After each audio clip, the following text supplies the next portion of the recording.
Marta, muchísimas gracias. Efectivamente, ya estamos listos para abordar un tema interesante con nuestro amigo urólogo Andrés Hernández Porras. Doctor, ¿cómo estás? Gracias por estar con nosotros. Una nota se publicó en el Diario de Puebla hace poco que hablaba sobre el aumento de la enfermedad renal crónica que afectaba cada vez y más niños. Esto llamaba la atención y queremos saber qué es exactamente a lo que se debe este incremento en las infecciones renales. ¿Qué es lo que puede estar afectando, digo, un riñón literalmente nuevo, ¿no?, en un niño de menos de 10 años? Sí, claro. Bueno, en sí las enfermedades renales pudieran ser dos sus orígenes. Uno es las infecciones de vías urinarias en sí y otros pueden ser infecciones a otro nivel, por ejemplo, de vías respiratorias, ya sea pulmonares o vías respiratorias altas, que son la garganta principalmente. Y esas enfermedades, por ejemplo, las respiratorias, te pueden generar enfermedades autoinmunes. Eso quiere decir que el mismo cuerpo produce de las defensas que supuestamente te defienden contra alguna enfermedad, el mismo cuerpo produce esas defensas, pero para atacar a su mismo órgano, por ejemplo, en este caso los riñones. Esas son las enfermedades glomerulares. En el caso de las infecciones, las infecciones en términos generales de vías urinarias te pueden afectar, por ejemplo, cuando un niño tiene reflujo. Si la vejiga normalmente recibe la orina del riñón, pero no debe de regresar al riñón. O sea, llega de arriba hacia abajo, pero no de abajo hacia arriba. Y en el reflujo el defecto es, digamos, de válvulas, por decirlo de una manera sencilla, y vuelve la orina, infecta el riñón, y eso sí te puede llevar a una enfermedad glomerular, o sea, un daño renal. ¿Y esto está pasando más en los niños hoy por hoy? ¿A qué se debe? ¿La alimentación, los juegos o a qué?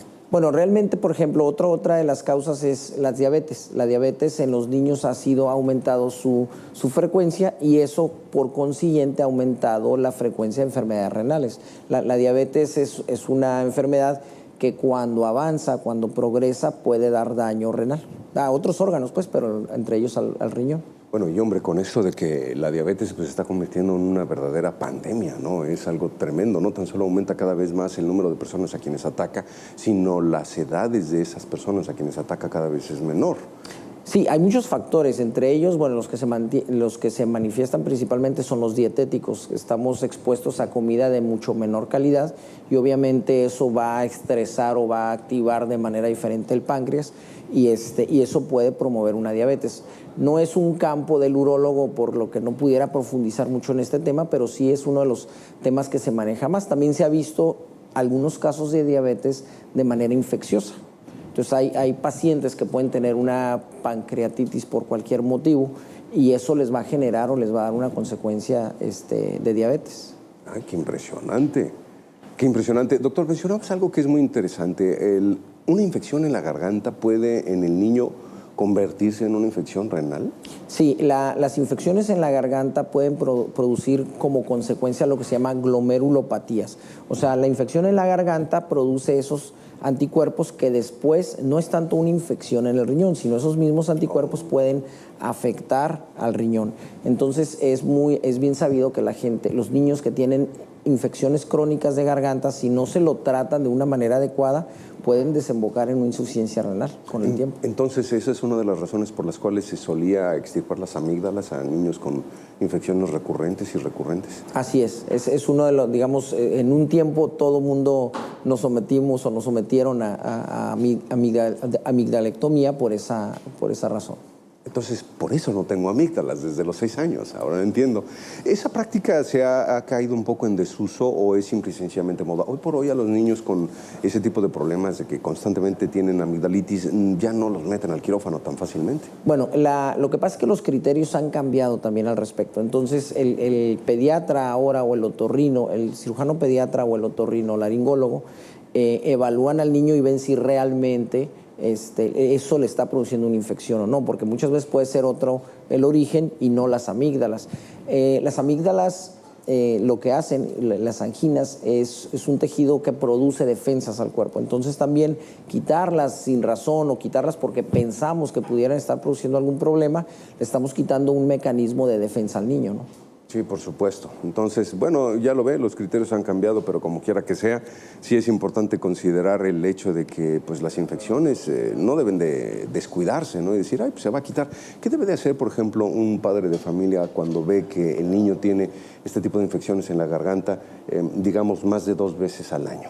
Bueno, él definitivamente tiene que buscar la ayuda del médico. Muchas veces se tiende a la automedicación. Ahora con la limitación en los antibióticos, pues obliga a la gente a ir más al médico o al médico general. Entonces, si son tratados de inicio de una manera adecuada, eso va a disminuir la posibilidad de resistencias. Por ejemplo, si una persona se toma el medicamento y se lo toma, se siente mejor, lo deja de tomar, se vuelve a infectar porque no se resolvió el problema o más bien resurge la misma infección, vuelve a tomar el antibiótico y ese, digamos, toquecito de antibiótico a la bacteria hace que se genere una resistencia. La bacteria se protege para no morir, genera resistencias y al ratito pues ya no le va a pasar nada con el antibiótico. Y esas resistencias obviamente van haciendo cada vez más difícil el tratamiento de enfermedades. Entonces, un niño que esté teniendo, por ejemplo, si lo escuchan ronco o que en la noche ronque y no debe roncar o que lo vean como si estuviera pasando saliva frecuentemente, eso puede ser digamos, datos de una sinusitis.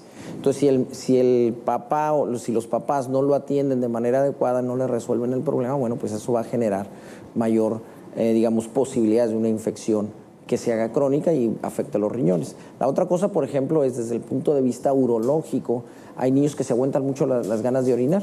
Entonces hacen unas vejigas. Las niñas principalmente tienen mayor capacidad, son unas vejigas grandes, tienen orina residual y eso tiende a infectarse con mayor frecuencia.